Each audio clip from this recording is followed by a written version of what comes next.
Đừng lấy mà. Vót nhu mình tí nữa. Lấy mà đấy. Lấy mà. Tiên mà dừng. Lấy mà đấy.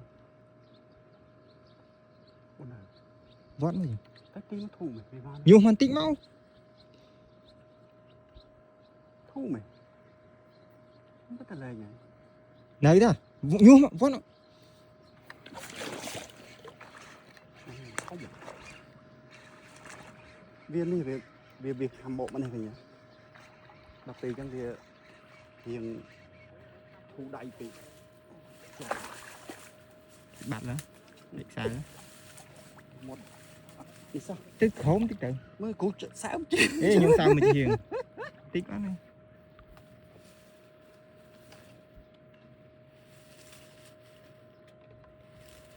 Này đó. Cũng oi stuck, cũng oi stuck. Thứ mấy cái máy sẽ không?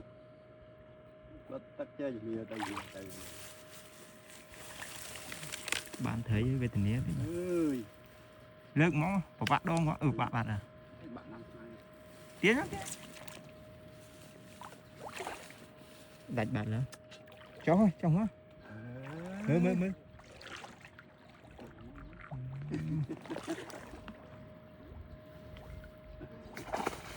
Thông mày. À, chắp chứ. Này sạch cài đi.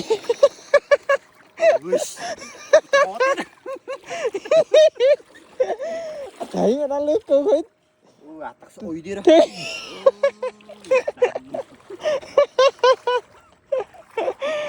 Đang gì say vậy nào, đang đây với ná nè. Ý cho bây giờ.